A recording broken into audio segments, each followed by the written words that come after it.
I stood dripping on the porch, casserole still warm in my trembling hands as the door shut behind me.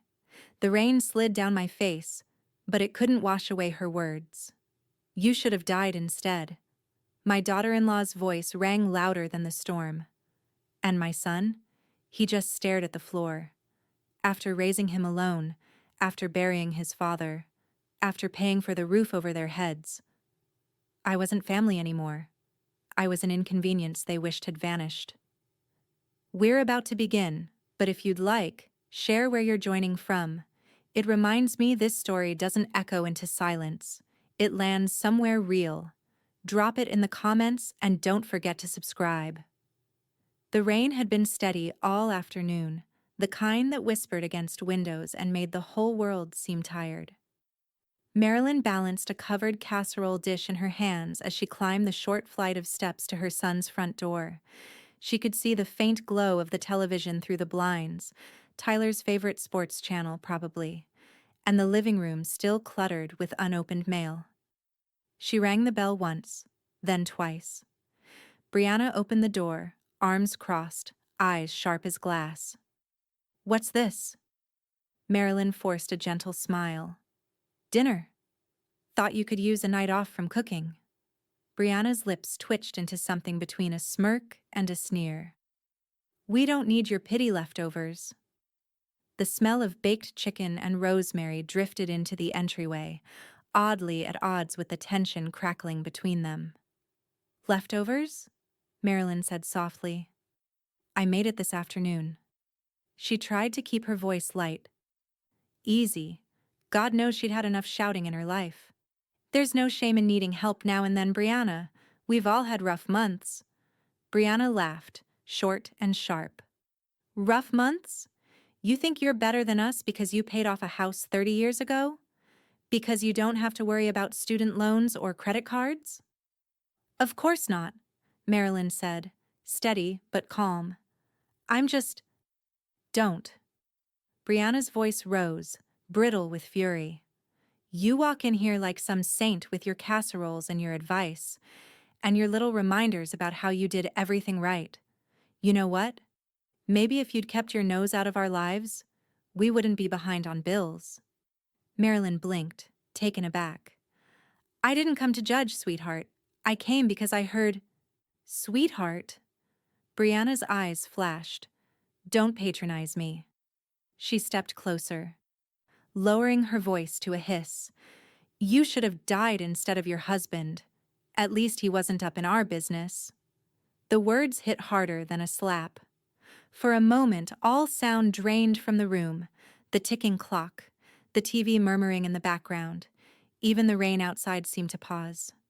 Marilyn stood there, hands trembling slightly around the casserole dish. Her throat tightened, but she didn't trust herself to speak. Tyler appeared in the hallway, barefoot, wearing that old faded t-shirt she'd bought him years ago. His eyes darted between them. "What's going on?" "Nothing," Brianna said quickly, crossing her arms again. "Your mom was just leaving." Marilyn looked at her son, searching his face for something. Disbelief, defense, anything that told her he'd heard what had been said and couldn't stand for it. But Tyler just looked down, rubbing the back of his neck, avoiding her eyes. The silence was unbearable. "Tyler," she said finally, her voice breaking just slightly. He opened his mouth, but no words came. He only looked toward the floor, shoulders heavy, as if agreeing with nothing but accepting everything. Marilyn nodded once, understanding more than she wanted to. She set the dish down on the console table by the door. "Keep it, or don't." Brianna muttered something under her breath that sounded like "finally." Marilyn stepped back into the chill night air. The rain had picked up, tapping cold against her face. She walked to her car, her shoes sinking slightly into the wet grass. The streetlights cast long yellow reflections across the driveway. Familiar, quiet, and suddenly foreign. Inside the car, she sat for a long moment before turning the key. The engine's hum filled the silence where tears should have been. Instead of crying, she gripped the steering wheel until her knuckles turned white. Across the street, porch lights flickered on, one by one, like a row of silent witnesses. She should have died instead. The words replayed in her mind, steady and cruel, until they no longer sounded human, just noise, stripped of meaning, leaving only resolve. She pulled out her phone, thumb hovering over Hank's number. Then she stopped. Not yet. The rain drummed harder. She looked up at the house. Her house, technically, and felt something inside her harden into steel. When she finally drove away, her headlights cut through the mist like a blade. She didn't glance back, because somewhere between the kitchen light and the driveway, Marilyn Edwards had stopped being a mother trying to help, and started being a woman who'd had enough. The rain hadn't stopped when Hank Devlin's truck pulled into Marilyn's driveway. His headlights swept across the wet azaleas and the sagging mailbox, catching the shape of her sitting room through the window, a single lamp burning beside her chair, the rest of the house swallowed in shadow. He climbed out, balancing 2 steaming cups from the diner. "You look like you could use caffeine," he said as she opened the door. His voice, roughened by age and too many years of real estate negotiations, had that way of making things sound matter-of-fact, not pitying. Marilyn took the cup, her hand still unsteady from the evening's storm of words. "I didn't think you'd come this late." "You called after dark," Hank said, stepping inside and wiping his boots on the mat. "Figured it wasn't for small talk." He set a worn leather folder on the coffee table and glanced around. The living room still looked like her husband's. Photos on the mantel, his fishing rod propped in the corner. "What happened?" She hesitated, then exhaled slowly. "I went over there with dinner." His eyes narrowed. "And?" She said something I can't forget. She didn't repeat it. She didn't need to. The look in her eyes told the whole story. Hank nodded once, taking the hint. "So, what do you need from me?" Marilyn reached for a file folder from the drawer of the end table, neat, labeled in her late husband's handwriting. She slid a few papers toward him. "The deed." He flipped it open, scanning quickly. His brows lifted. "Your name's still on it." "Never finished the title transfer," she said, her tone flat. "After Jim died, Tyler was supposed to record it, but I told him I'd handle the paperwork. And then I never did." She took a sip of coffee, bitter and grounding. "So technically, it's still mine." "Technically," Hank agreed, setting the cup down. "It's not even a close call. You're the owner of record." He tapped the page. "They're tenants, Marilyn. Nothing more." She sat back, the words settling in like slow thunder. Tenants. The thought brought a strange calm, a clarity she hadn't felt in years. Hank leaned forward. "Before you tell me what you're thinking, I want you to know, whatever it is, you're well within your rights." She met his gaze. "Then list it." He blinked, almost smiling. "Just like that?" "Quietly," she said. "No sign in the yard. No open house. No chatter around town. I don't want this to turn into a circus." He studied her for a beat. "Cash buyer?" "Fast close," she replied. "If someone wants it, they'll move fast. I don't care if they gut the place after. I just want it done." Hank's expression softened. "You sure you don't want to sleep on it? I can hold paperwork till morning." Marilyn shook her head. "No, I've done enough sleeping on things. I'm wide awake now." He opened his folder again, the pages whispering as he shuffled through forms. "All right, I'll make some calls. There's a woman looking for a flip east of here. Pays cash, doesn't haggle, signs quick." Marilyn's mouth twitched into something almost like a smile. "Sounds perfect." They worked in near silence as the rain thudded against the roof. The clock on the wall ticked toward midnight. Marilyn fetched her reading glasses, steady hands now, signing where Hank pointed. When it was done, he gathered the papers, tucking them neatly back into the folder. You know, he said, standing. I've seen a lot of people take revenge on family. Usually ends messy. But you? You look like someone who's cleaning house, not picking a fight. Marilyn met his eyes evenly. Maybe both. Hank gave a low whistle. I'll call the photographer first thing. We'll keep it quiet. She walked him to the door, the chill air rushing in when he stepped out onto the porch. The rain had lightened to a mist, streetlights glowing in the puddles. Thank you, Hank. He nodded. You're tougher than you look, Marilyn Edwards. When his taillights disappeared down the street, she lingered in the doorway, coffee cup cooling in her hands. From here she could see the faint outline of her son's house across the cul-de-sac, the same porch light still burning. She whispered to the night, "Let it stay on. They'll need it when they pack." Inside, the clock struck 12. She turned off the lamp, leaving the house in darkness except for the glow from the papers on the table, the ink still fresh, the decision irreversible. By dawn, the rain had stopped, leaving Raleigh washed clean and gleaming. The air still smelled of wet earth and asphalt when Marilyn pulled into the parking lot of Devlin Realty. She was early. Always had been. Her car clock read 6:47 a.m., and the streets were just beginning to stir with commuters and the faint whistle of a distant train. Through the wide glass window she could see Hank already inside, sleeves rolled up, coffee in hand, the light from his desk lamp cutting through the dimness. The open sign still hung dark. When she stepped inside, the small brass bell over the door gave a lonely chime. "You don't waste time," Hank said without looking up. "I've wasted enough," Marilyn replied. He gestured to the chair opposite his desk. "You sure about doing this before sunrise? Most folks wait until they've had breakfast." Marilyn took her seat, setting her purse neatly beside her. "I haven't had an appetite for weeks." The papers were already laid out in a tidy stack. The exclusive listing agreement, seller's disclosure, a few forms Hank had filled in overnight. Her name looked sharp and certain at the top of every page. "You're the only client I've ever had who reads faster than I do," Hank said, as she flipped through the first few sheets. "I'm not reading," she said, pulling a pen from her purse. "I'm remembering." He leaned back, giving her space.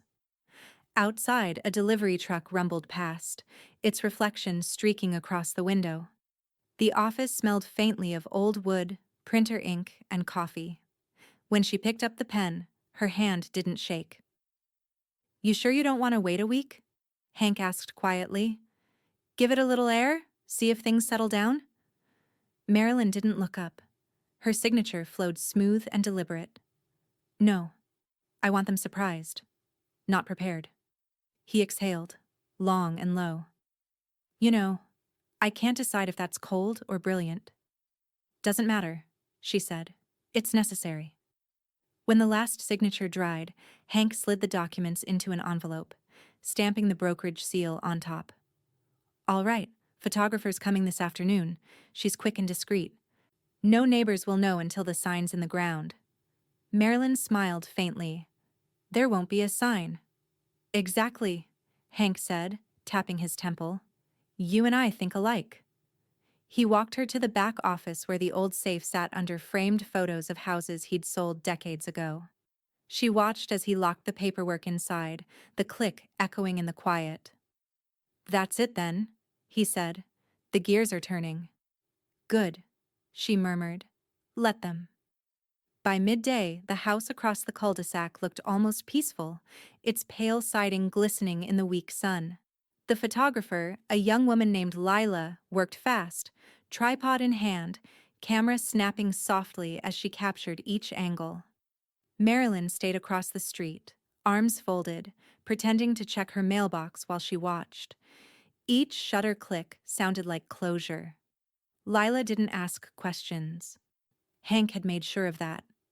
She simply smiled, gave a thumbs up, and drove off in her hatchback, leaving the street as still as before. For the first time in years, Marilyn noticed how quiet it could be when the tension was gone. She walked back into her house and found her cousin Deb waiting in the kitchen, coat still damp from the mist. "You weren't kidding," Deb said, setting her purse on the counter. "You really went through with it." Marilyn poured 2 cups of coffee. "I need you to do what you do best." Deb raised an eyebrow. "The land records check?" Marilyn nodded. Quietly, "No one needs to know the file's been touched. I just want to be sure nothing slipped through the cracks." Deb smiled, a knowing curve of her lips. "Honey, nothing slips past me." She sipped her coffee, pulling a small notepad from her bag. "I'll run it after lunch, discreetly. But once it's verified, you realize this can't be undone, right?" Marilyn looked toward the window where the faint reflection of the other house shimmered like a ghost on the glass. "It already can't be undone." Late that afternoon, as the sun broke weakly through gray clouds, Deb texted, "All clear. Title's clean. Your name, and yours alone." Marilyn stared at the message for a long moment, thumb hovering over the screen. She didn't reply. Instead, she set the phone face down on the table, her reflection darkening beneath it. She looked around the room, her husband's recliner, the quiet clock, the folder Hank had left behind, and felt the stillness wrap around her like armor. Across the cul-de-sac, Brianna's laughter carried faintly through an open window, sharp and careless, like she'd already forgotten last night's venom. Marilyn smiled without warmth. The sky hung low over Raleigh that afternoon, clouds dragging like bruises across the horizon. Marilyn drove behind Hank's truck through the quiet subdivision, windshield wipers ticking a slow rhythm. The house she had once called home, her husband's laughter still lingering in its bones, stood calm and unsuspecting. Blinds drawn, 2 cars gone from the driveway. Tyler and Brianna were out. Good. Hank was waiting at the curb with a woman in a tailored trench coat, silver hair cut sharp at the jaw. The woman's handshake was brisk, perfumed faintly with cedar and rain. "Marilyn Edwards," she said, assessing. "I'm Olivia Crane. Hank tells me you're selling discreetly." "I am," Marilyn said, locking her car. Olivia's eyes flicked across the property like a scanner. Roofline, gutters, window frames, driveway cracks. Each element tallied in silence. "Good bones," she said finally. "Could use a refresh. Neighborhood solid. You've got equity sitting in your flower beds." Hank smirked. "Told you she doesn't miss a thing." Marilyn led them up the walkway, her shoes brushing past the damp leaves. The key turned smoothly in the lock. She still kept her set, tucked deep in a drawer for years. When the door swung open, the familiar scent of lemon cleaner and vanilla candles greeted her. Brianna's touches were everywhere. Throw blankets, framed quotes about family first, a faint trace of artificial lavender. But under it all lingered something older. Her husband's choice of wall paint, his boots still stored in the front closet. The echo of what once was hers. "Go ahead and look around," she said evenly. "They won't be back for a while." Olivia moved with efficient precision, taking in the kitchen, the worn hardwood, the dated fixtures. "Could flip this in 6 weeks," she murmured, jotting a note in her phone. "Paint, counters, light staging. I've done a dozen like it." Marilyn trailed behind her, silent. Each door opened was a reminder, each step a farewell she'd already made. When they reached the back patio, the afternoon light glowed faintly through the overcast. The yard was smaller than she remembered. Tyler had let the hedges overgrow, the bird feeder hung empty. Olivia turned, businesslike. "I'll offer full cash, no contingencies, 21-day close. I'll handle my own inspections, quietly." Hank whistled low. "You don't get cleaner than that." Marilyn's heartbeat stayed steady. No rush of adrenaline, no sting of guilt. Just the same cool, certain focus that had carried her since that night on the porch. Hank flipped through the preliminary paperwork he'd brought in his folder. You can sign tonight, Marilyn. I'll courier it over. Olivia, you'll get escrow instructions within the hour. Olivia nodded, already glancing at her watch. Perfect. I move fast, Mrs. Edwards. It's how I stay ahead. Marilyn smiled faintly. I like fast. Olivia's phone buzzed. She answered with a curt "Crane" and stepped outside to take the call. The front door shut behind her, leaving Hank and Marilyn alone in the soft, echoing stillness of the house. He studied her face. You holding up? She brushed a speck of dust from the countertop. I'm fine. You don't have to pretend with me, he said. I'm not. She looked up at him, steady, almost serene. This house stopped feeling like mine a long time ago. I'm just making it official. Hank leaned on the counter, nodding slowly. You know, most folks couldn't do what you're doing without some kind of tremor in their hand. My hands are steady, she said. He smiled, a trace of admiration in it. Yeah, they are. When Olivia returned, they walked her to the door, the rain threatening again, heavy clouds pressing low. She shook Marilyn's hand once more. Expect a call from Title by morning. I'll be ready, Marilyn said. Olivia's car pulled away, leaving the cul-de-sac silent except for the whisper of tires on wet pavement. Hank turned to her. You sure about the timing? They'll find out sooner than later. I know, she said softly. That's the point. As he drove off, Marilyn lingered in the driveway, her umbrella folding in her hands.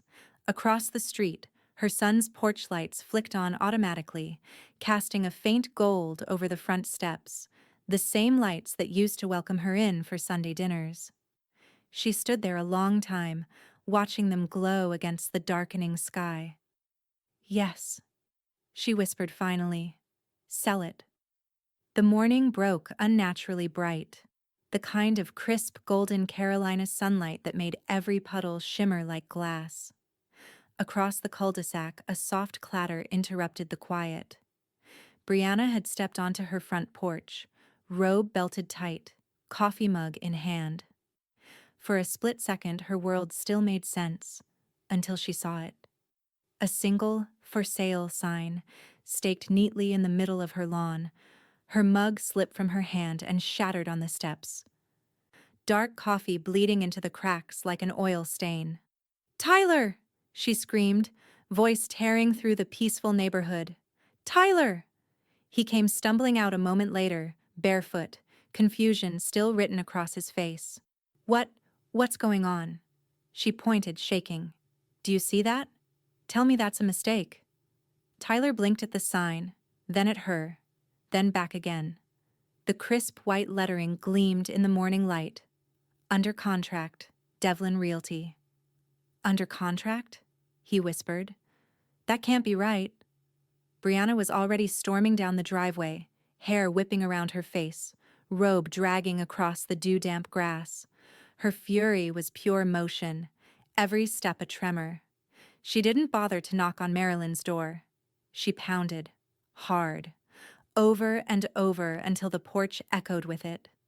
The door opened slowly, revealing Marilyn in a slate-gray sweater, coffee mug steady in her hand. Her expression was composed, almost peaceful. What did you do? Brianna spat. What is that sign doing in my yard? Marilyn tilted her head slightly. Your yard? You can't sell our house, Brianna shouted, voice cracking. You can't just... Marilyn interrupted gently, her tone like glass, smooth, cold, and unyielding.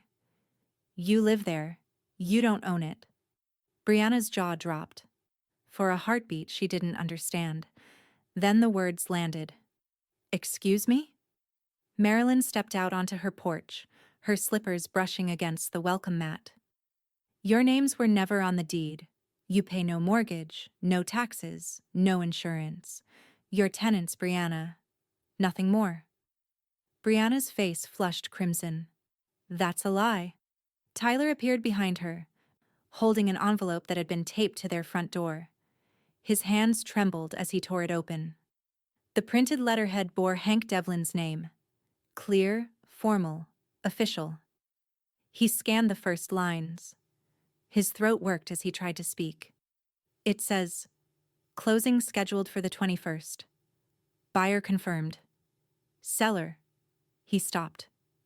The paper crinkled in his grip.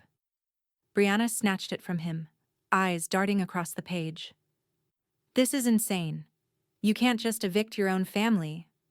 Marilyn didn't answer. She simply looked her son in the eye. 30 days, she said quietly. The words hung in the air like a gavel strike. Brianna laughed bitterly, her voice shrill. "You think you can throw us out? You think this is legal? I'll get a lawyer so fast your head will spin." Marilyn took a calm sip of coffee. "Try reading the lease first," she said. Brianna froze. "What lease?" Marilyn smiled, almost kindly. "The one you both signed when I let you move in. You remember? It's in that blue folder I told Tyler to file. Month-to-month tenancy. 30-day notice." Tyler looked like a man unraveling from the inside out. "Mom, why would you—" She cut him off softly. "I didn't. You did." Brianna's hands were shaking, her face blotched with fury. "You're doing this to punish us. Because I said something?" Marilyn's eyes sharpened. "No. I'm doing this because you meant it." The silence that followed was brutal. Even the birds seemed to stop mid-song. Tyler turned toward his wife, but Brianna had already begun pacing, muttering threats that sounded more desperate than dangerous. "We'll sue. We'll call the cops. We'll go to the papers." Marilyn gave a quiet laugh. Not cruel, not mocking, just tired. "Go ahead," she said. "The deed is public record. So is your lease. So is your notice." She turned, opening her door as if ending a polite visit. "You have 30 days, she repeated, "to find somewhere else to live." Brianna lunged forward as if to follow her inside, but Tyler caught her arm. He didn't look angry, just hollow. "Come on," he said hoarsely. "Let's go." Marilyn stepped back inside, closing the door with slow finality. The lock clicked into place. Through the window, she watched them standing in the driveway, the for sale sign gleaming behind them, as bright and undeniable as daylight. Tyler finally dropped the letter to the ground, his shoulders sagging. Brianna kicked at the gravel, screaming something wordless, guttural, before storming back inside. Marilyn turned away from the window and set her coffee cup in the sink. Her hands didn't tremble this time. By noon, the tension in the neighborhood had shifted, the kind that hums just below the surface, invisible but electric. Even the mailman avoided lingering near the Edwards houses now. Marilyn sat across from Kara Milton in a sunlit office lined with framed degrees and quiet confidence. Kara, all efficiency and poise, flipped through the stack of paperwork like she was dealing with any other file. "Month-to-month tenancy," Kara said, her reading glasses perched low on her nose. 30-day notice delivered, dated and acknowledged by posting. "You've done everything right." "I want it filed today," Marilyn replied. Kara's brows lifted slightly. "Eviction?" "Preemptively," Marilyn said. "I don't want them trying to stall the closing." Kara's lips curved into something between admiration and amusement. "You don't miss a beat, do you?" Marilyn looked out the window, where the courthouse clock tower gleamed in the winter sun. "I can't afford to. They've spent enough of my years." Kara leaned back in her chair, crossing one leg over the other. "Then let's make it official. I'll file this afternoon. Every I dotted, every T crossed. They'll get the paperwork before dinner." Her pen moved with crisp authority, the sound of ink scratching across the forms like a slow drumbeat of finality. Across town, Tyler's phone lit up again. "Mom." 5 missed calls out, none returned. He sat at the edge of their unmade bed, scrolling through his recent messages, his thumb hesitating over the call button. "Don't bother," Brianna said from the doorway, her arms folded tight, phone clutched in her other hand. "She's not picking up. She wants us to beg." Tyler's voice was quiet. "She's not like that." Brianna scoffed. "You really believe that? After she humiliated us in front of half the block?" Tyler rubbed his temples. "She didn't tell anyone. You did when you screamed." Her glare could have cut steel. "Don't you dare blame me for this." She turned away, already typing furiously. The sound of her nails hitting glass filled the room, sharp, relentless. Within minutes, her post went live. "Some people will stab their own family in the back for a little control. Remember that blood doesn't always mean love." The comments came quick and nosy. Curious neighbors, old co-workers, distant friends. No names mentioned, but everyone in their small circle knew who she meant. Back in her own house, Marilyn's phone buzzed on the counter. She saw Tyler's name on the screen, the photo of him holding a fishing pole beside his father. The call rang out once, twice, then stopped. She didn't pick up. Instead, she looked at the kitchen clock, then at the stack of signed documents Kara had couriered over for her records. She placed them in a neat folder, labeled simply, "Eviction." The folder joined another labeled sale agreement in her desk drawer. One clean motion, no hesitation. Outside, the air had gone gray again. The neighborhood's calm looked ordinary to anyone passing through, but for Marilyn, it felt like the pause before a storm that would only hit one house. In the county office downtown, Deb Carson sipped lukewarm coffee as she logged into the public records system. Her desk was a fortress of sticky notes and quiet rebellion. She typed deliberately, each key a whisper. Lease notice, confirmed. Eviction filing, pending. Deed transfer, processed. Then she opened a private folder she'd created under Marilyn's name, hidden behind an innocuous label, Community Assistance Archive.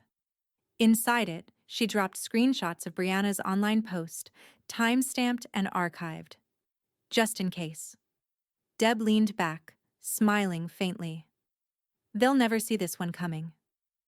By late afternoon, Kara called Marilyn back. "All filed," clerk stamped it herself. 30 days is on the record, and just so you know, if they try to fight it, it's a losing battle. They have no equity, Marilyn. Just attitude. Marilyn allowed herself a small breath of relief.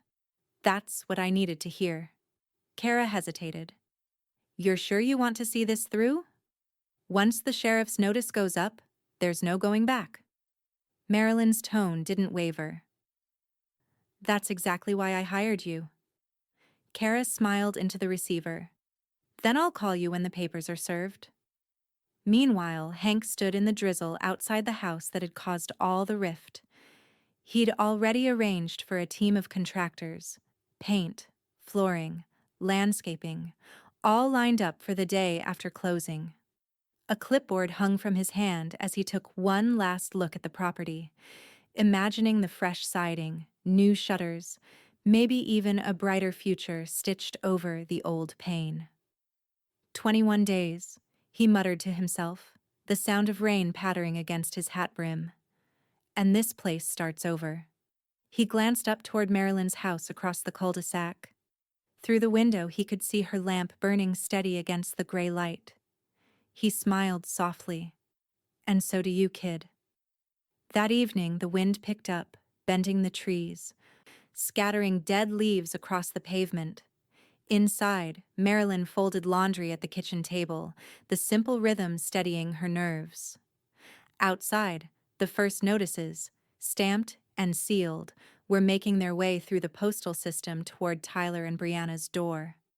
The rain had dried overnight, leaving the streets pale and cold beneath a washed-out sky. A sharp breeze slipped through the cracks in Marilyn's kitchen window, carrying the faint scent of wet pine and the hum of distant traffic. She sat at the table, phone in hand, the screen still glowing. Tyler's text was short. No greeting, no apology. Can we talk? Just us. She reread it 3 times, her thumb hovering over the reply box, but the words she wanted weren't the ones he'd understand. Instead, she set the phone down beside her coffee, the unread message casting a faint blue light across the tabletop. He had his chance, she thought. The night Brianna said it, the words still lived behind her ribs like a bruise that refused to fade. You should have died instead of your husband.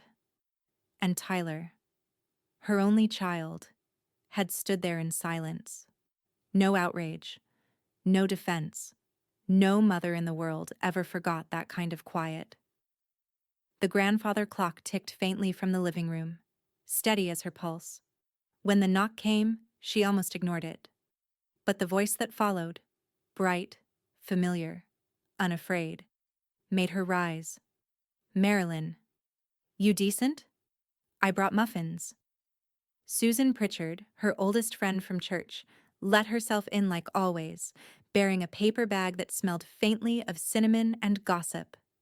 She set it on the counter, giving Marilyn one of her pointed maternal looks. You look like a woman in a staring contest with her own phone. Marilyn tried to smile. You'd lose if it were yours. Susan glanced at the screen, then back at her. Tyler? Marilyn didn't answer, just turned toward the sink, rinsing out her mug as if the running water could cover the silence. Susan leaned on the counter. You know, I've seen that look before. It's the same one I had when my son pawned his father's tools and still had the nerve to ask for rent money. Marilyn exhaled slowly. This isn't about money. Of course it's not, Susan said softly.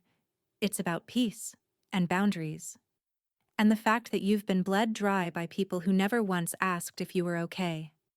Marilyn turned, gripping the edge of the counter. He's my son, Susan. And you're his mother, Susan replied, calm but firm. Not his safety net. There's a difference. Marilyn looked toward the window. Across the street, she could see movement in the house. Brianna pacing, phone glued to her ear, hands waving like she was fighting invisible fires. Susan followed her gaze. You're not punishing him, you know. Marilyn's voice was low. Then what am I doing? You're protecting yourself, Susan said simply. About time you did. The words landed like truth always does, quiet but unshakable. Marilyn sat again, staring at her hands. I gave him 20 years. I raised him alone after Jim died. Paid off that mortgage, kept food in his fridge through college, helped with his first down payment.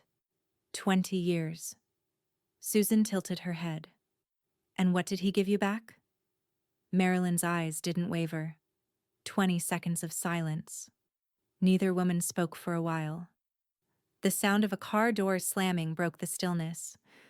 Through the window, they saw Tyler walking up the driveway, a grocery store bouquet clutched awkwardly in his hands.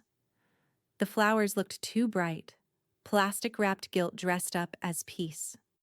Marilyn's heartbeat quickened, but her expression didn't change. Susan squeezed her shoulder.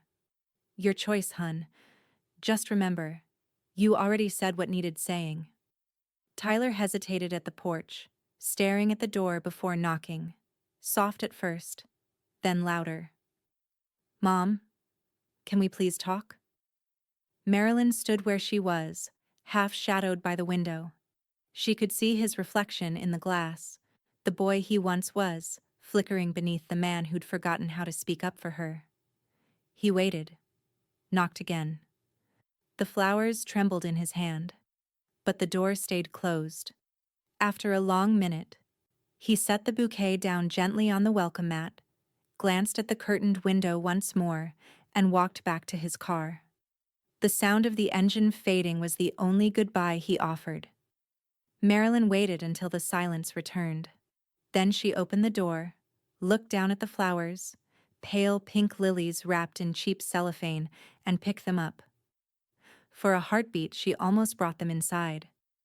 But the thought passed like a shadow. Instead, she crossed to the trash bin by the garage, lifted the lid, and let the bouquet fall in without ceremony. The plastic crinkled softly, muffled by coffee grounds and yesterday's newspaper. She shut the lid and stood there a moment, the wind tugging at her sweater. The rain came back 2 days later, thin, silvery, and persistent, drumming against the gutters like a slow countdown. Marilyn sat by the window, watching it thread down the glass while Hank's voice murmured through her phone. "She wants to close early," he said. "Olivia's got her contractor lined up. Funding cleared. She's ready to sign as soon as you are." Marilyn's reflection in the window looked almost translucent, her features softened by the gray light. "How early?" "End of this week," Hank said.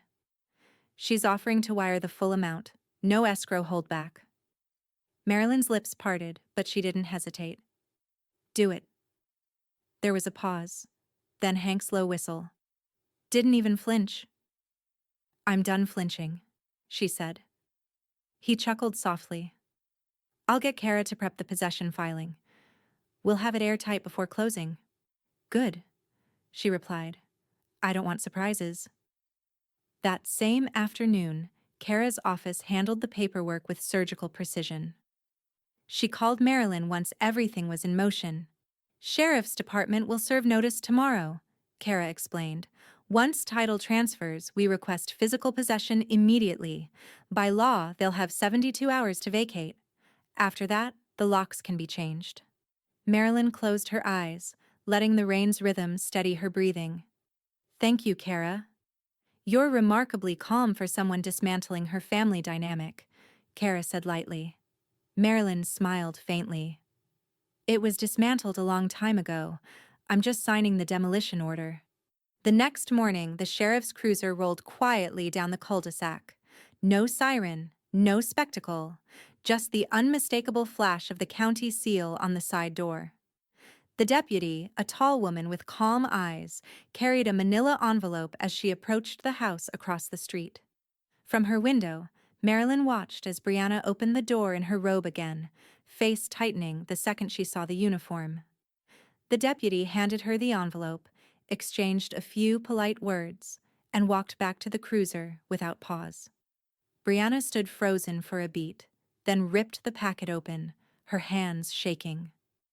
Tyler appeared behind her, still in his work clothes, and read over her shoulder.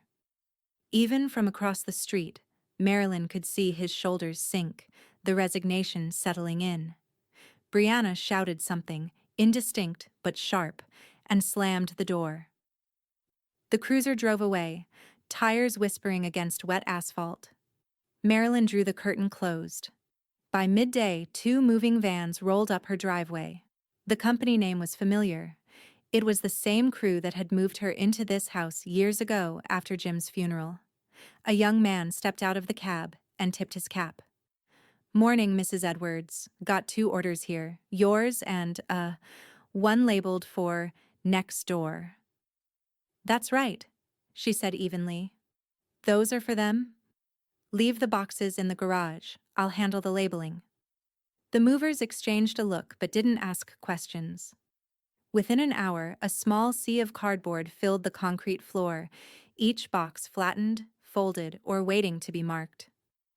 Marilyn stood with a Sharpie in hand, writing in clean, deliberate letters: kitchen, bathroom, living room, Tyler's, Brianna's, trash.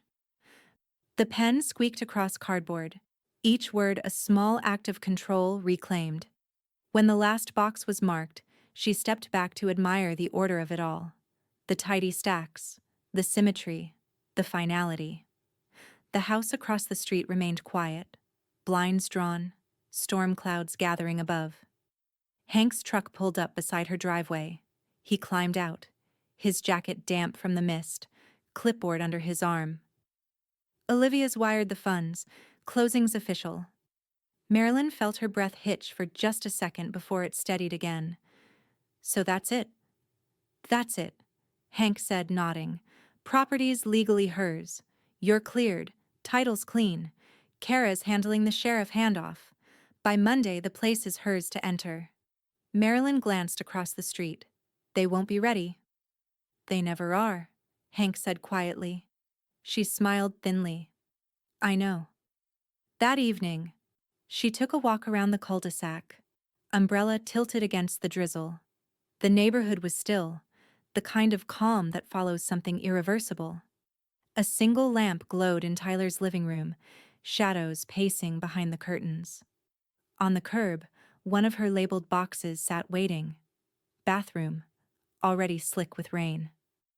Maybe Brianna had thrown it out in a fit, or maybe Tyler had left it there out of quiet acceptance. Either way, it didn't matter now. Marilyn picked it up, carried it back to her garage, and stacked it neatly on the rest.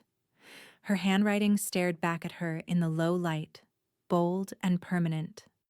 Tyler's, Brianna's, trash. She brushed the raindrops from her sleeve and whispered to herself, "You never did know how to pack properly." Then she turned off the light and closed the garage door. The hum of the mechanism drowning out the faint, distant sound of a door slamming across the street. By the next week, the whispers began. Thin, oily threads of gossip slipping through the cul-de-sac, into grocery aisles, across the church parking lot. Brianna was behind every one of them.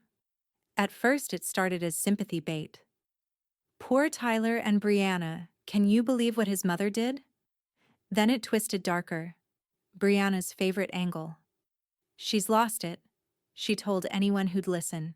She sold her own house and now she's homeless. Living off that old pension, maybe in some rental. Out of spite. Can you imagine? Marilyn heard it secondhand at the post office. The clerk, kind, soft-spoken, a little too eager, had leaned forward conspiratorially. People are saying you moved out because you couldn't afford the taxes. Marilyn just smiled. People say a lot of things when they're uncomfortable with the truth. She walked out into the afternoon sunlight, unbothered. The truth wasn't just safe, it was buried in plain sight. That evening, in Deb's office at the county land records, a fluorescent light flickered overhead as she clicked through the database. Her eyes gleamed at the screen. Oh, honey, Deb murmured to herself, they really don't know who they're dealing with. She typed Edwards, Marilyn J., and hit enter. Up popped not one, but 3 property records. Her current address, listed under a modest trust name. A small duplex near North Hills, fully paid off. And a 2-bedroom rental out in Garner, inherited years ago and quietly tucked under an LLC. Deb leaned back in her chair, laughing under her breath. You're a one-woman real estate trust, cousin. She printed the summary and slid it into a manila envelope. When she dropped by Marilyn's later that evening, she carried that envelope like a secret weapon. Marilyn answered the door in her reading glasses, tea in hand. You look like someone about to tell me something good. Oh, it's better than good, Deb said, stepping inside. You got a minute? They sat at the kitchen table where everything important in Marilyn's life seemed to happen. Paperwork, decisions, revelations. Deb unfolded the printout, tapping the columns of property lines and ownership records. This, she said proudly, is your official record. You own 3 pieces of real estate, 2 of them through LLCs, so clean nobody could sniff you out if they tried. You've basically been sitting on a quiet empire. Marilyn chuckled softly, stirring her tea.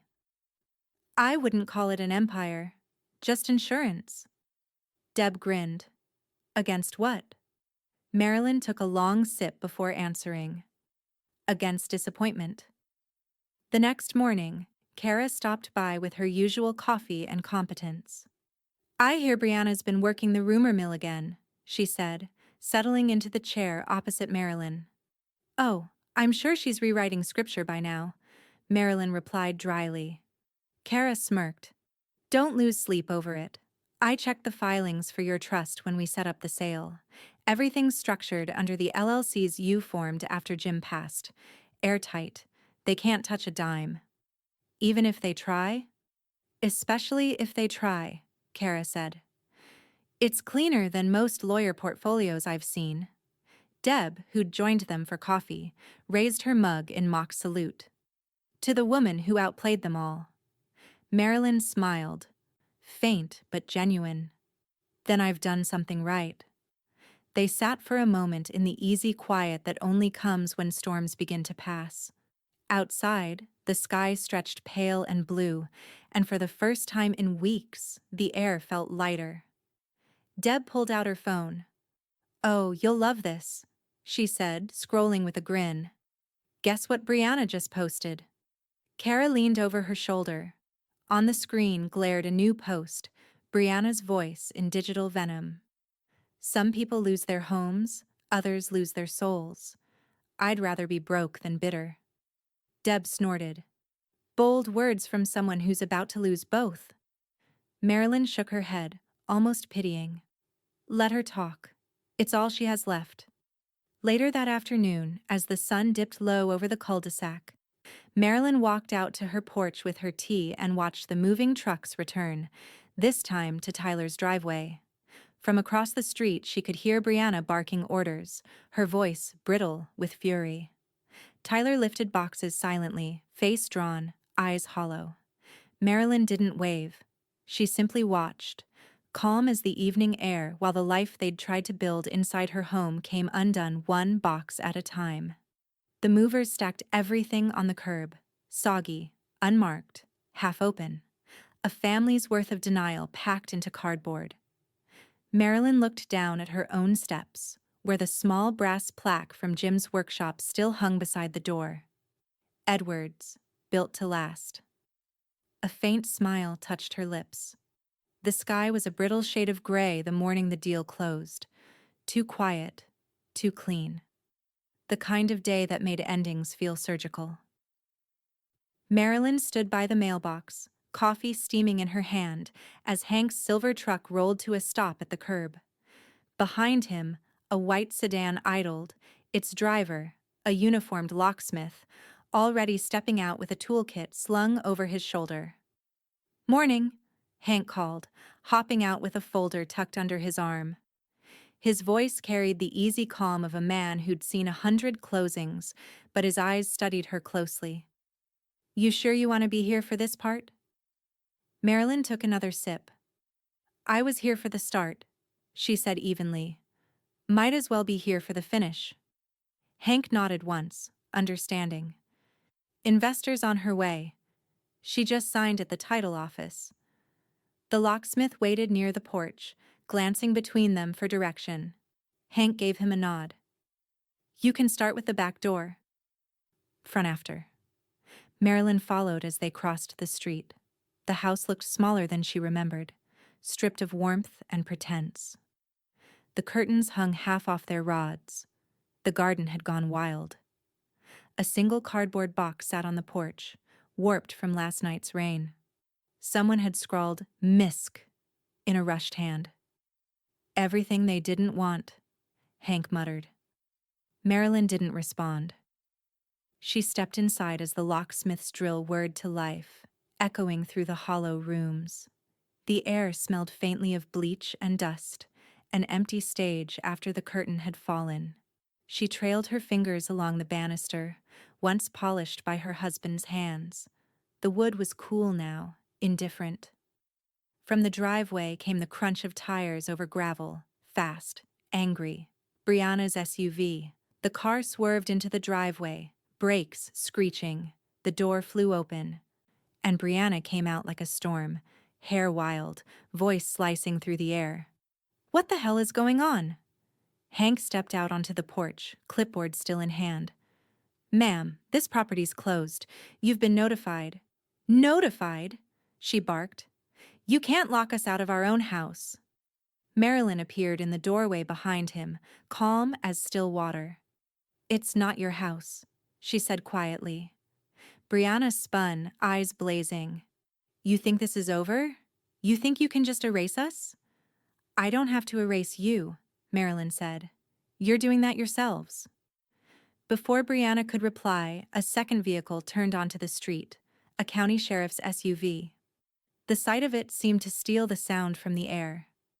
The deputy stepped out, the same tall woman as before. her voice professional, almost gentle. "Mrs. Edwards?" Marilyn nodded. The deputy turned to Brianna. "Ma'am, this property was lawfully transferred and possession granted to the new owner as of this morning. You and your husband were given written notice. I'm here to ensure the handover proceeds peacefully." "Peacefully?" Brianna laughed, a sharp, broken sound. "You think this is peaceful?" Tyler's car pulled up moments later, slower, quieter. He climbed out, shoulders slumped, eyes sunken from sleepless nights. He didn't look at his wife. He didn't look at his mother.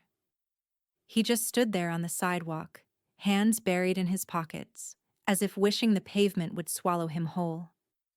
"Tyler," Brianna snapped, "say something." He didn't. The locksmith stepped past them with a small bundle of old keys jangling in his hand.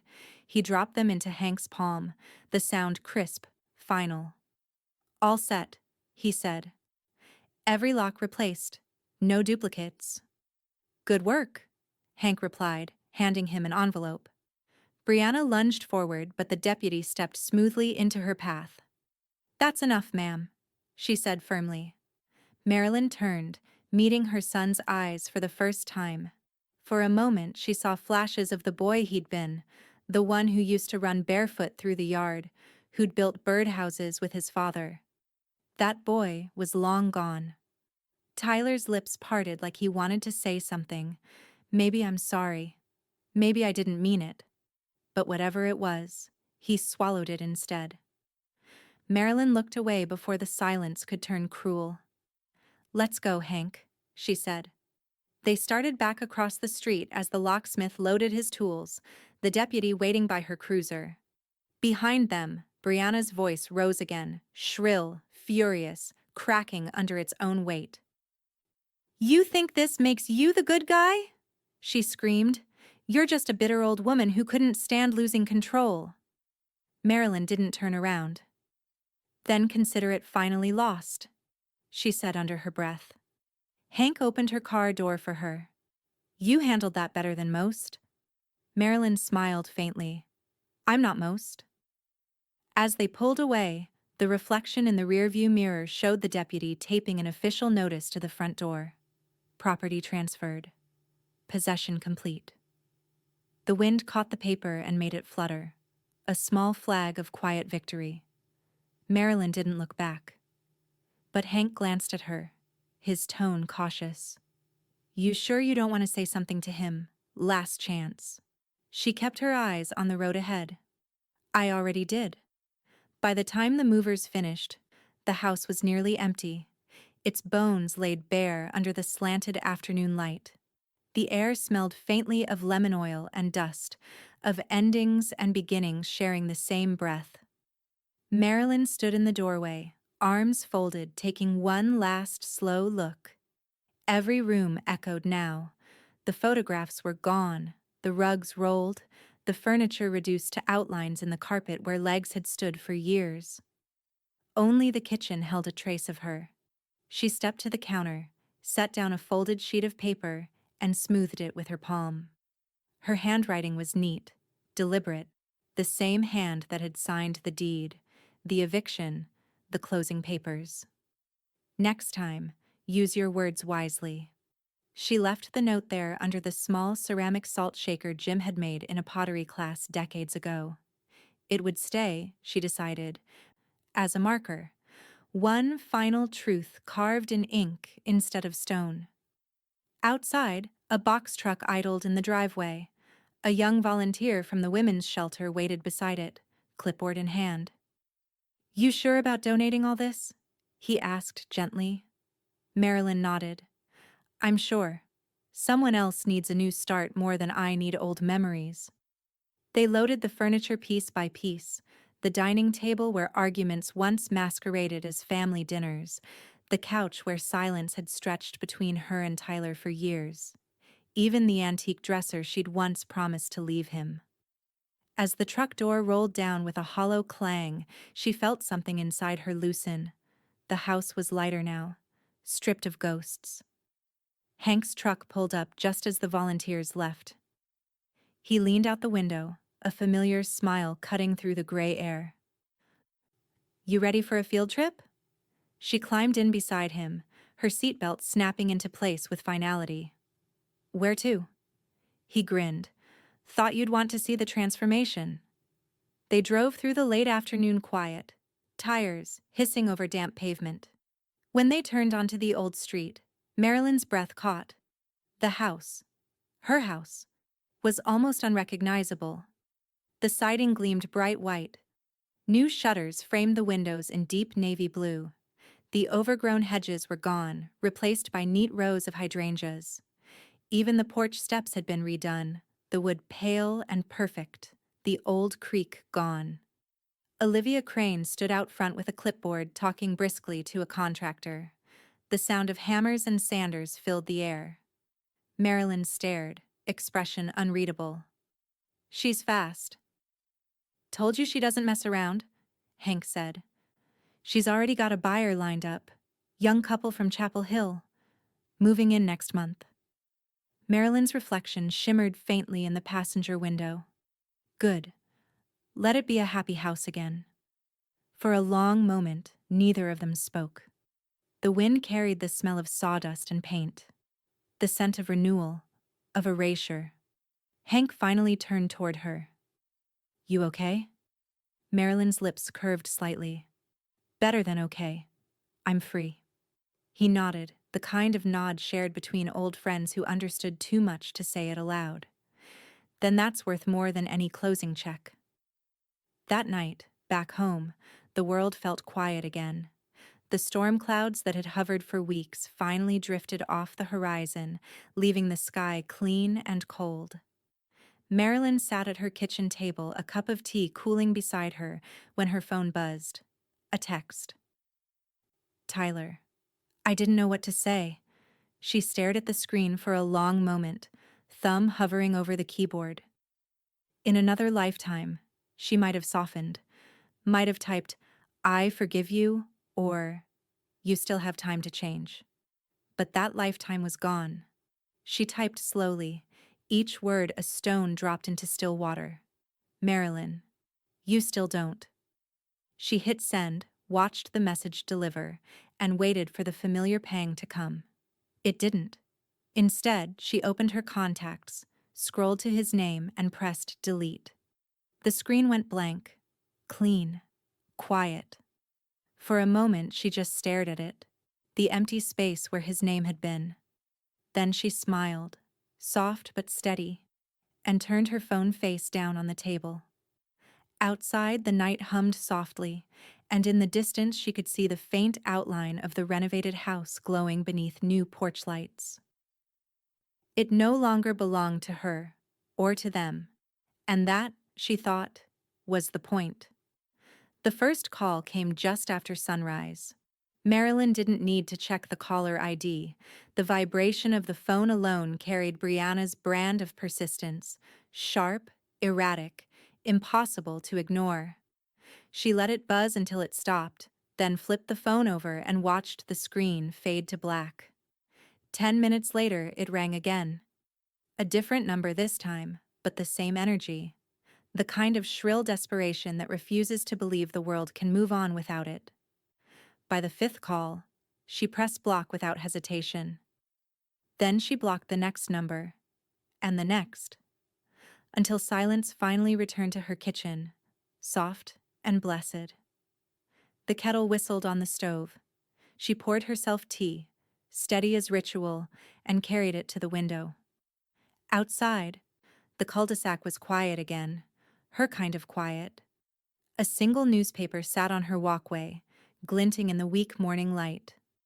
She picked it up, flipped to the real estate section, and smiled at the headline she hadn't expected to see. Historic Raleigh property flipped in record time, a comeback story. Olivia Crane had moved fast. The photo showed the house she'd once given away and reclaimed, now freshly painted, staged with soft lights spilling through its new curtains. To the unknowing eye, it was just another beautiful home. To Marilyn, it was the final punctuation mark on a sentence she'd spent years too afraid to finish. By noon, the texts began. They weren't from Brianna. These had softer edges, familiar phrasing, hesitant punctuation. "Mom, please don't do this. She's not herself. We're trying to start over. I just, I don't know where we went wrong." Then another. "Found some old photos. Thought maybe they'd remind you we were still a family once."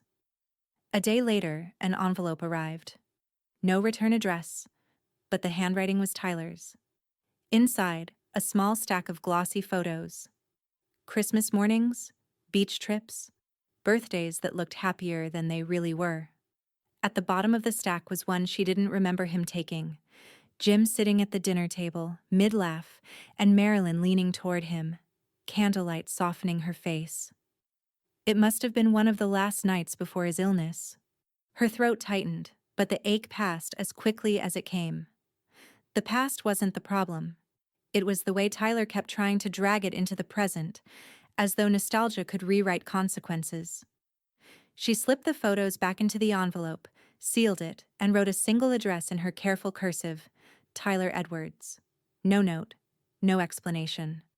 When the postman came the next morning, she handed it over personally. "Outgoing," she said, and that was all. That evening, Susan showed up, as she always did when life demanded celebration, or comfort disguised as dessert. "Get your coat," she said, waving her car keys like a wand. "The world has turned, and we are marking the occasion with pie." Marilyn smiled, the kind that actually reached her eyes. "You never run out of reasons for pie." "Pie's cheaper than therapy and twice as effective," Susan said. They ended up at a diner just off Capitol Boulevard, the kind that hadn't changed since the 70s. The smell of coffee and sugar hung thick in the air, and a waitress named Linda called everyone Hanai.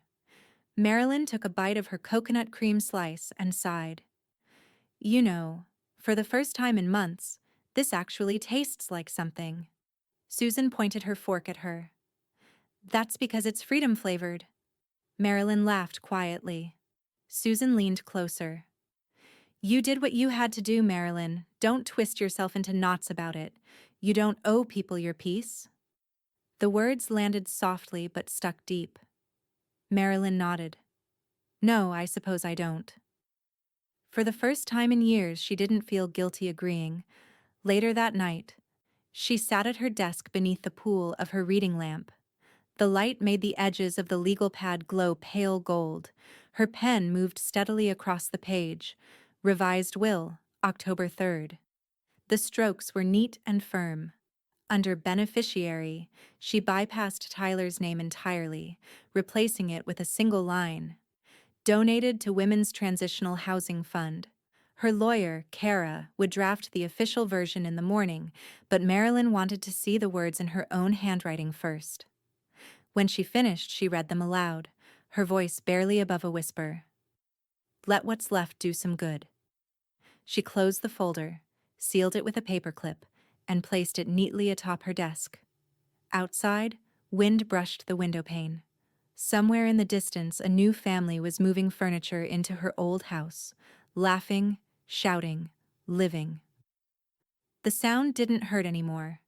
It just was. She walked through her living room, turned off each lamp one by one, and paused by the door before locking it. Her phone sat on the counter, buzzing once. A new number again. She didn't bother to check. Instead, she powered it off completely and let the silence stretch. Autumn came early that year. The air in Raleigh sharpened, cool and thin, the kind that carried both memory and release. Marilyn could smell it through the cracked kitchen window. The dry leaves, the faint chimney smoke from somewhere down the block, the clean edge of change. She was going through the ledger when Kara's voice floated from the speakerphone. "You're sure you want to sell the duplex?" her lawyer asked.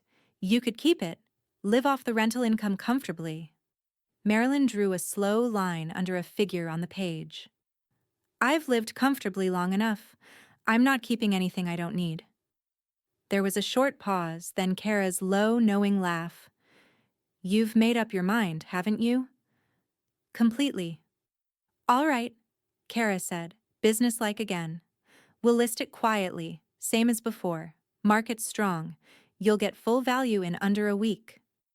Marilyn smiled faintly. Good. Someone else can build from what I'm done carrying. A week later, she signed another set of papers.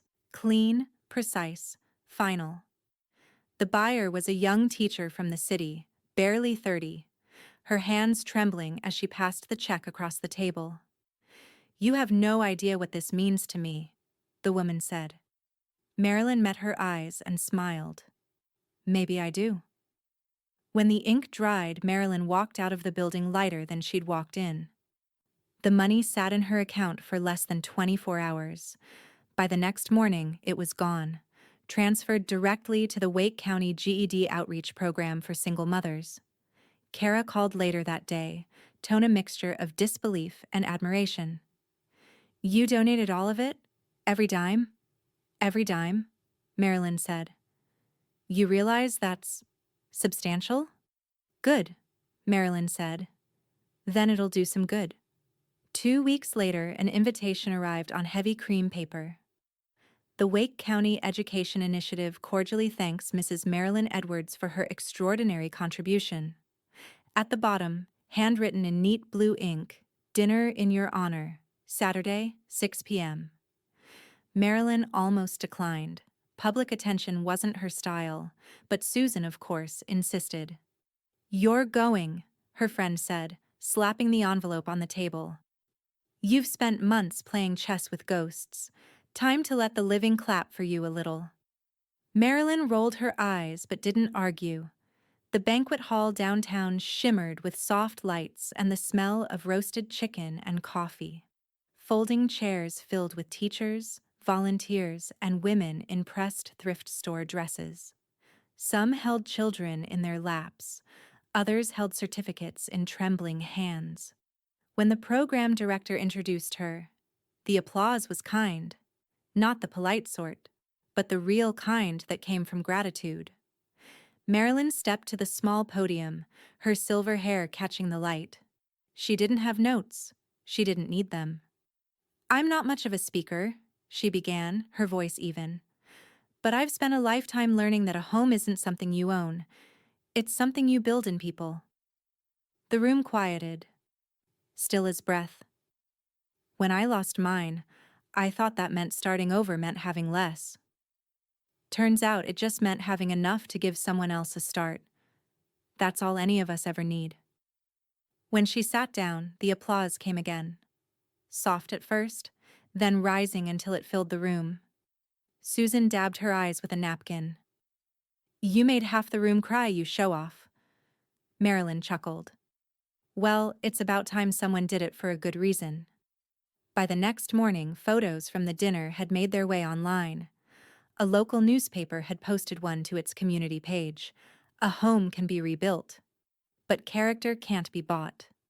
Raleigh's own Marilyn Edwards donates proceeds from property sale to support single mothers completing their education. The photo showed her mid-laugh, hands folded neatly on the table, a slice of pie in front of her. Susan beside her, grinning like a conspirator. Across town, in a cramped apartment with peeling paint and unpaid bills stacked on the counter, Brianna saw the post on her phone. Her coffee went cold as she stared at the caption, jaw tight. "Unbelievable," she muttered. "She's making herself out to be some kind of saint." Tyler looked up from the table, the exhaustion in his face aged beyond his years. Maybe she just finally stopped explaining herself. Brianna's eyes narrowed. "She'll regret making us look like fools." Tyler didn't answer. He just stared at the photo again, at the smile he hadn't seen on his mother's face in years. That afternoon, Kara arrived at Marilyn's house with a thick manila folder. "Everything's done," she said, setting it on the kitchen counter. "All assets secured, all documents filed. You're officially debt-free, liability-free, and, in my professional opinion, untouchable." Marilyn traced her fingers along the folder's edge. "Good words to end on." Kara smiled. "You've done more than end something." You've built a legacy that can't be stolen. Marilyn looked out the window, where the trees were shedding gold leaves across the yard. Then it's about time I stop watching what I've lost, she said softly, and start looking at what's left. As Kara gathered her things to leave, a faint sound buzzed from Marilyn's counter, a notification, a message request from a name she hadn't seen in months. Brianna Edwards. Enjoy your fame. Hope your conscience sleeps as well as you do. Marilyn stared at it for a long moment, her reflection caught in the dark phone screen. Then, without replying, she pressed delete conversation. The air felt still again, unbroken. The first cool Saturday of October arrived with sunlight so clear it seemed to polish the air itself. Raleigh's annual community homecoming spread across the town green, white tents, bluegrass music, and laughter spilling between food trucks. Children ran past with caramel apples and face paint, and the smell of kettle corn drifted on the breeze. Marilyn stood near the cider table, paper cup in hand, letting the hum of it all soak in. The sounds felt softer now, like the world had found a lower volume. Mrs. Edwards. She turned to find one of the GED graduates from the dinner, a young mother named Lacey, jogging up with a toddler perched on her hip. I didn't expect to see you here. Marilyn smiled warmly. Couldn't resist the promise of funnel cake. Lacey grinned. They told us about the new scholarship in your name, the Edwards Grant. It's going to change lives, you know. Marilyn's throat tightened slightly, though her smile never faltered. That's the idea. Make it easier for someone to keep their footing. As the young woman disappeared into the crowd, Susan appeared, balancing 2 plates piled high with barbecue. If I eat any more of this, I'll have to be rolled home, she said, setting 1 plate in front of Marilyn. Marilyn laughed. You say that every year. Susan pointed a fork at her. Yeah, but this year's different. You're finally showing up for the living again. Marilyn gave a small, wry smile. Guess I am. They found a bench near the bandstand and sat together. Susan leaned back, squinting up at the sunlight breaking through the trees. You look lighter. Not younger. Mind you, she teased. But lighter. Marilyn took a slow sip of cider. I think peace makes better company than guilt ever did. About time you realized that. After the event, Marilyn decided to take the long way home. The air smelled faintly of wood smoke and sugar, and every maple tree along the street burned with color. She turned onto the old cul-de-sac out of instinct, her tires crunching over fallen leaves. The house stood at the end of the curve, radiant in the late afternoon sun. It looked different, yet familiar. The for sale sign was gone. In its place hung a new brass number plate. The porch lights glowed warmly against the fresh white siding. Through the open blinds she could see movement, laughter, a dog darting between furniture, a little girl chasing a balloon. A family. A home. For a moment she simply sat there, letting the sight fill the spaces that silence had left behind. The ache that used to live in her chest had been replaced by something gentler, a kind of quiet acceptance. She rolled down the window and the faint scent of lilac from the newly planted garden drifted in. I hope you take care of her, she murmured to the house. As she turned the car around, she noticed the next-door neighbor, a retiree named Connie, raking leaves by the mailbox. Marilyn stopped long enough to wave. Connie waved back, calling out, You heard? The young couple moved in last week. Sweet people. The husband's an electrician, wife's a nurse, and they fixed up that awful backyard shed. Marilyn chuckled softly. Good for them. Oh, and rumor is, your old tenants left town, Connie added. Packed up overnight. North Carolina plates one day, U-Haul the next. Guess they're chasing something new. Maybe peace, Marilyn said, though that's harder to find than distance. Connie tilted her head. What's that, dear? Marilyn smiled. Nothing at all. Take care, Connie. When she got home, the porch light clicked on automatically, spilling a circle of amber across the steps. Waiting there, leaning against the doorframe, was Susan, hands tucked behind her back, wearing a grin that said she'd been up to something. You didn't have to break in again, Marilyn teased. Technically, I used your spare key, Susan said, and it was for a good cause. She pulled something from behind her, a neatly wrapped box tied with twine. Housewarming gift. Kind of. Marilyn raised an eyebrow. For a house I've already lived in for years? New season, new mat, Susan said, nudging her toward the steps. Open it. Marilyn untied the twine, peeling back the paper. Inside was a dark choired doormat, the words etched clean and bold in white script, "Die with grace." Marilyn burst out laughing, a deep, unrestrained laugh that shook the quiet evening air. That's so wrong, she gasped, tears of laughter gathering in her eyes. So wrong. And perfect. Exactly what I thought, Susan said proudly. Still chuckling, Marilyn laid the mat down at her doorstep, pressing its corners flat. You know, she said, looking at it, it's not such a bad final wish. Susan bumped her shoulder gently. You've already done the dying part, honey. Now you're just living the grace. Marilyn smiled at that, her laughter softening into something close to peace. The two women sat on the porch as the sun sank low, the last orange light spilling across the quiet street. Somewhere in the distance, church bells chimed 6 times. For once, Marilyn didn't think about what she'd lost, or even what she'd won, only that she was still here, breathing, her house warm behind her and her name finally her own again.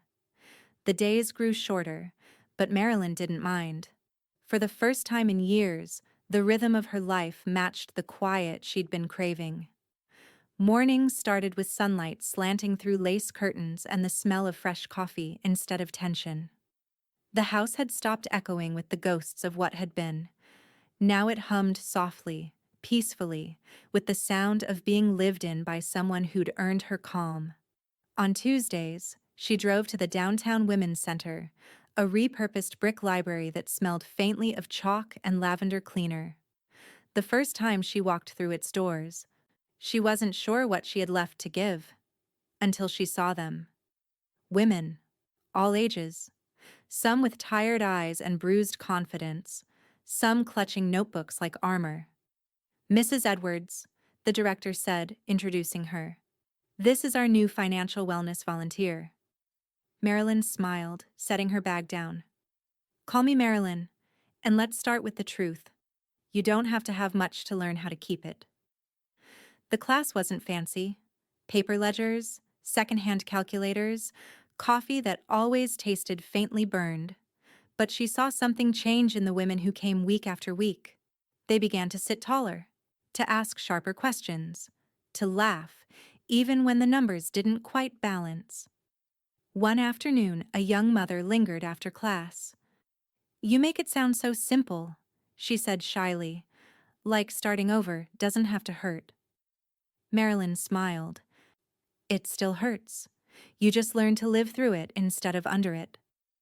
When the woman left, Marilyn turned off the lights and stood for a long moment in the hush of the empty room, her heart steady.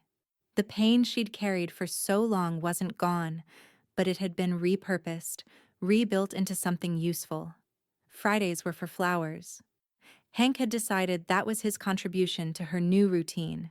He showed up without fail, always in his work jacket, always carrying a bundle wrapped in brown paper. Your porch was looking lonely, he'd say, pretending the gesture was practical. That morning he arrived with yellow tulips. They were all out of roses, he grumbled. Good, Marilyn said. Tulips are honest. They don't pretend to last forever.